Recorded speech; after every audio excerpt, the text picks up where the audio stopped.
Olá, queridos, mais uma vez, nós aqui reunidos para aprender um pouco mais a respeito da oração.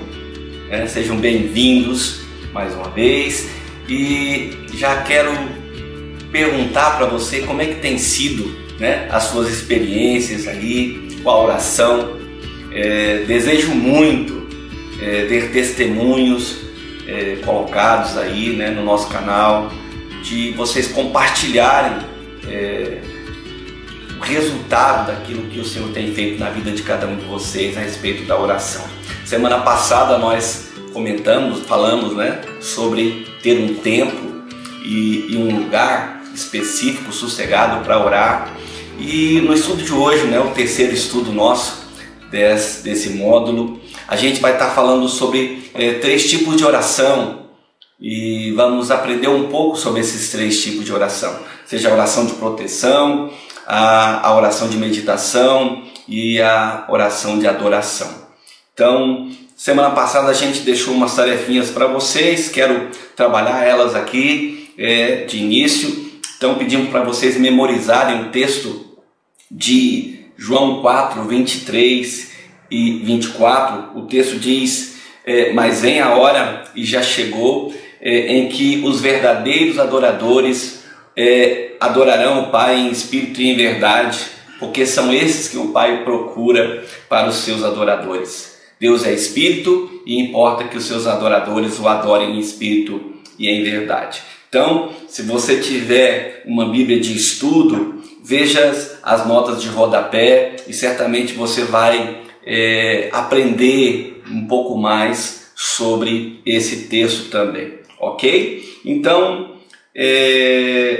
uma questão dentro dessa questão que nós vamos aprender hoje, daquele questionário que foi enviado para vocês responderem, vamos começar a falar um pouco sobre essa oração de adoração, porque o questionário vai falar mais sobre isso. Então, a primeira questão que aparece lá naquele questionário é como que você definiria a palavra adorar. Então, como que você definiria essa palavra adorar? Então, dentro das notas daquilo que foi colocado na Bíblia, existem 2 diferentes definições para essa palavra adorar. A primeira, ela é mais abrangente, que abrange toda a vida, na verdade. Ela fala de adorar no sentido de oferecer tudo o que eu conheço de mim mesmo em resposta a tudo aquilo que eu conheço a respeito de Deus. Então, uma expressão plena a um Deus pleno. A segunda expressão de adoração vem mais como uma expressão, como uma atividade, um momento especial. Adorar é parar de fazer qualquer outra coisa para entregar todo o meu pensamento, energia, paixão a uma só coisa ou pessoa. Então, essa segunda definição, ela está mais próxima a uma expressão como que alguém diz o seguinte: eu adoro sorvete, eu adoro, no meu caso, adoro pescar, ou eu adoro viajar, algo nesse sentido, adoro futebol, uma música em especial, seria uma emoção forte para um momento específico. Então, nós estamos aqui então falando mais do primeiro modelo, ou a primeira definição. Quando a gente fala de uma oração de adoração, nós estamos nos referindo a uma entrega total, a uma atitude de rendição plena a um Deus pleno, então como um estilo de vida. Então, o que quer dizer adorar em espírito? Então, adorar em espírito seria adorar de coração, No caso da adoração a Deus, quer dizer adorar a Ele em santidade, pureza, em amor. Ter uma atitude de adoração plena em amor ao Senhor. O ponto 3 diz qual é o resultado de a gente adorar sem ser em espírito. O que vai acontecer com a gente se a gente tiver um momento de adoração que não seja em espírito? Então, Primeiro, isso vai se tornar apenas um formalismo religioso, que tem a aparência de adoração, mas não tem a realidade, sendo uma atitude de hipocrisia, na verdade. E também vai produzir legalismo, e o legalismo geralmente ele produz a morte, ele vai produzir a morte e não a vida que a adoração prevê. Então, o ponto 4, a pergunta 4, diz o que quer dizer adorar em verdade.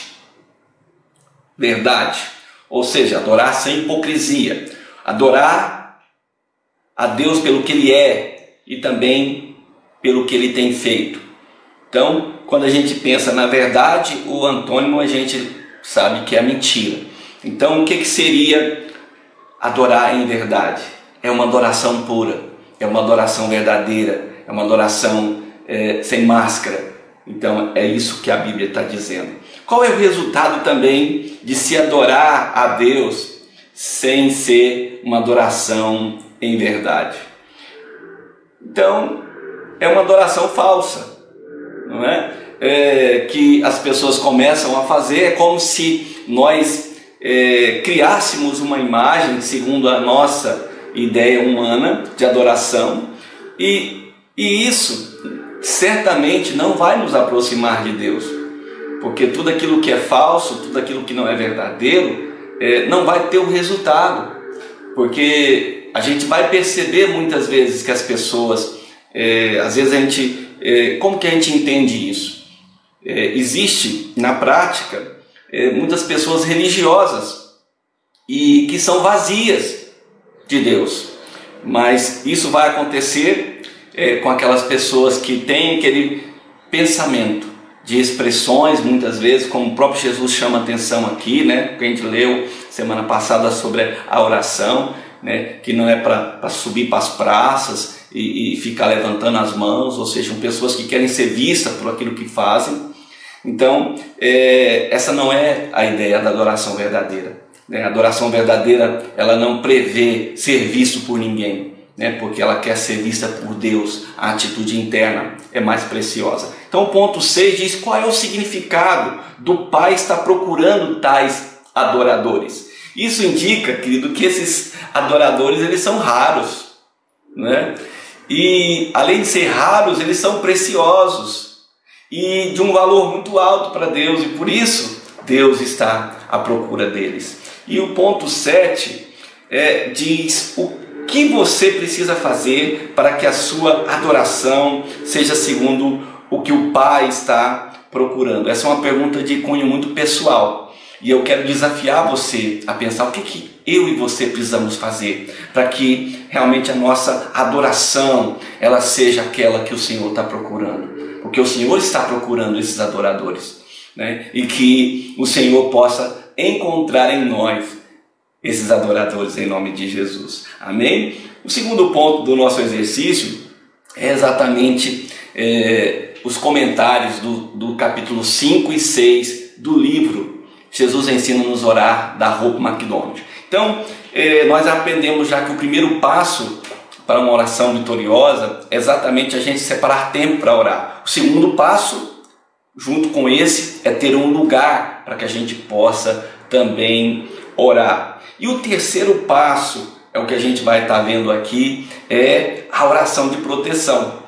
Então, se a gente for seguir passo a passo, então a gente precisa ter tempo para orar, a gente tem que ter um lugar para orar, e a gente precisa também, antes de começar a nossa oração, ter um tempo de oração de proteção. E a gente vai falar um pouco sobre isso aqui. Então, a própria Hope McDonald ela vai orientar sobre a importância de, antes da gente entrar nesse tempo de oração, que a gente tenha esse tempo de proteção, que a gente busque essa proteção em Deus, porque o diabo ele vai sempre tentar nos atrapalhar. Ele é o nosso inimigo e ele vai estar sempre tentando, e no que diz respeito à oração, pode ter certeza, né? Ele até ela vai colocar que a primeira estratégia do diabo é sempre jogar para amanhã, né? A gente vai se embaraçar, fala, não, então não tenho tempo hoje, amanhã eu oro, e a gente vai, amanhã eu oro, amanhã eu oro, a gente acaba não orando. Quando a gente vence essa primeira etapa, né, o diabo passa para o plano B. Qual que é o plano B? Se eu não consigo jogar para amanhã, não vou orar mesmo. Então o diabo vai colocar distrações. Então, já reparou assim que quando a gente decide que vai orar, eu falo, vou orar agora eu vou parar, vou orar. Aí o telefone toca. Aí alguém bate na porta. Aí o menino chora. Aí começa a acontecer alguma coisa que tira a gente da concentração. E aí quando você para perceber, fala assim, olha, já foi, eu ia orar e agora não passou o tempo, acontece alguma coisa. Então essas distrações, elas não são normais, elas são espirituais, são armas que o inimigo joga. Então como que eu vou vencer isso? Então antes de orar, eu já começo a entrar num momento de consagração, né? Que é essa oração de proteção. Então eu vou separar um tempo, eu vou orar, né? Ela coloca ali algumas expressões interessantes, né? De ter um círculo de luz, né, em volta que nos guarda da intervenção, né? Alguém mais pentecostal diria um círculo de fogo, né? Deus vai colocar um círculo de fogo em volta da minha vida enquanto eu oro, e nenhum mal vai chegar na minha vida, nenhum mal vai impedir que eu tenha o meu tempo de oração. Então esse tempo ele é muito importante.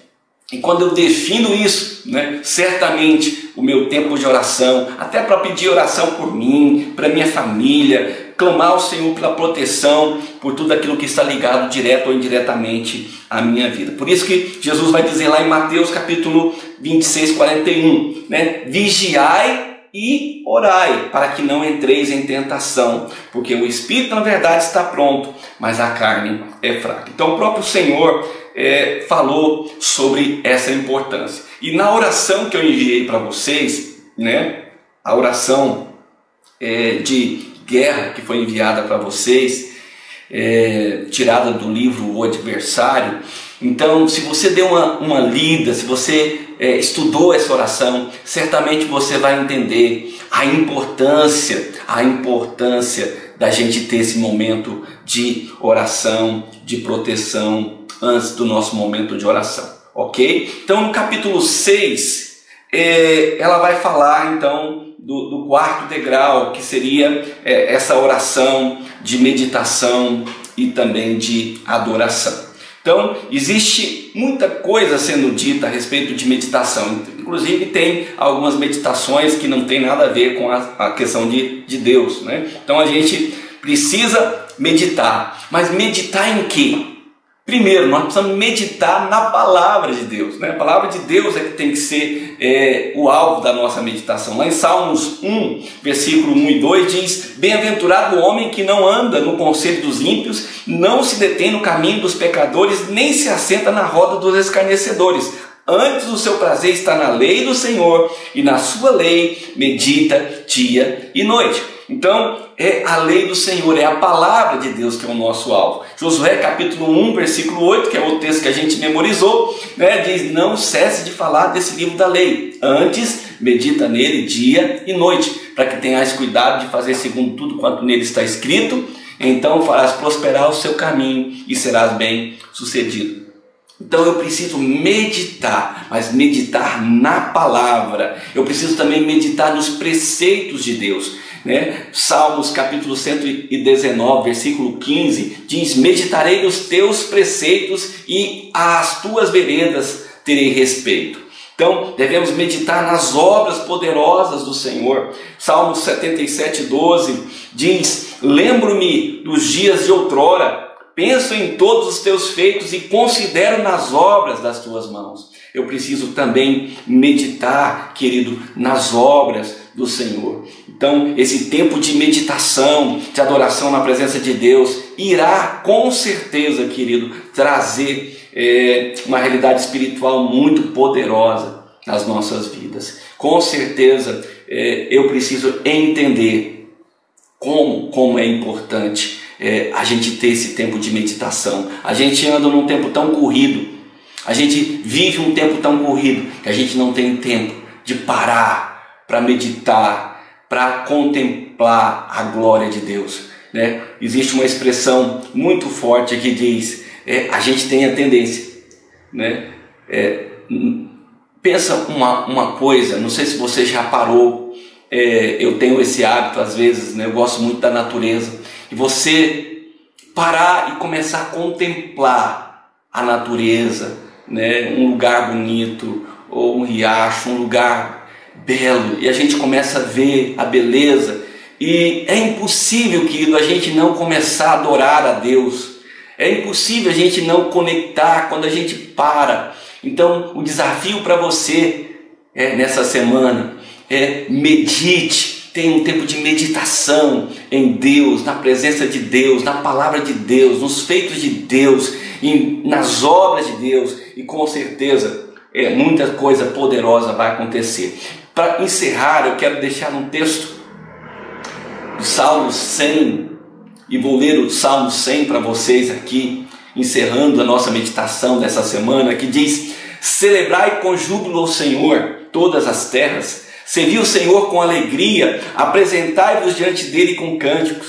Sabei que o Senhor é Deus, foi ele quem nos fez, e dele somos o seu povo e rebanho do seu pastoreio. Entrai pelas portas com ações de graças, e nos seus átrios com hinos de louvor. Rendei graças e bendizei o teu nome, porque o Senhor é bom e a sua misericórdia dura para sempre, e de geração em geração a sua fidelidade. Aqui entra a expressão de adorar em espírito e em verdade, sermos adoradores que adoram o Senhor, e entram na presença dele, e não apenas de forma superficial, não de uma maneira rasa, mas de uma forma profunda, contínua. Você entrar na presença do Senhor, sairmos da superficialidade, se pudermos aprofundarmos mais em Deus, gastar mais tempo na sua presença, certamente nós nos tornaremos adoradores. E é impossível a gente não ser impactados pelo poder do Senhor num momento de oração assim. Então, como tarefa para a próxima semana, quero deixar para vocês um outro texto que eu gosto muito, que é o texto de João capítulo 5, versículo 19, que diz que o filho não pode fazer nada de si mesmo, senão aquilo que vê o pai fazer. Então, memorize esse versículo essa semana, use esse tempo dessa semana nessa tarefa, estude também esses versículos, João 5, de 19 e também o versículo 30, e também capítulo 12, versículo 49 e 50, e vai responder as perguntas que a gente vai enviar para vocês aí por via do WhatsApp, ok? E estude também o capítulo 7 do livro de Hope McDonald, e tente fazer pelo menos uma aplicação durante a semana daquilo que você aprender desse livro. Queridos, oração é algo poderoso, não é? Como uma expressão em uma frase que a gente via muito lá na missão Antioquia, em São Paulo, no Vale da Bênção, e diz: tudo pode ser mudado pela oração. Uma coisa que eu acho tremendo, maravilhoso na nossa missão lá em Moçambique, na missão Esperança. Lá dentro da missão tem um lugar de oração, onde existe 24 horas de oração. Todos os dias existem pessoas orando, e existe um período de oração, e todo o tempo existe uma pessoa orando naquele lugar. Então a oração pode mudar a realidade, querido. A oração pode mudar a sua vida por completo, a história da sua família, as dificuldades que a gente tem enfrentado, o nosso futuro, os alvos que nós queremos alcançar em Deus. Amém? Então eu quero encerrar o nosso estudo dessa semana mais uma vez, orando com você e pedindo ao nosso Deus que esteja dirigindo e abençoando mais uma vez a nossa semana. Amém? Deus, nós oramos mais uma vez ao Senhor, agradecidos ao Senhor por tudo aquilo que o Senhor tem feito em nós e através de nós. Estenda as suas mãos, Pai, de graça, de misericórdia, e nos abençoe. Pai, traga luz aos teus filhos, que possamos praticar aquilo que nós estamos aprendendo nesses dias a respeito da oração, que possamos usufruir, ó Pai, do poder, da graça, da misericórdia, através do conhecimento que temos do Senhor e do tempo que passamos na Tua presença, em nome de Jesus. Amém. Deus abençoe e até a próxima. à medida que você é abençoado com esse vídeo, comente, querido, faça o seu comentário, compartilhe com outras pessoas. Esse estudo tem sido feito com o intuito de abençoar pessoas. Então, se Deus tem abençoado a sua vida através desse estudo, eu queria desafiar você a curtir, a compartilhar com outras pessoas, porque tenho certeza que Deus vai usar a sua vida em nome de Jesus. Amém?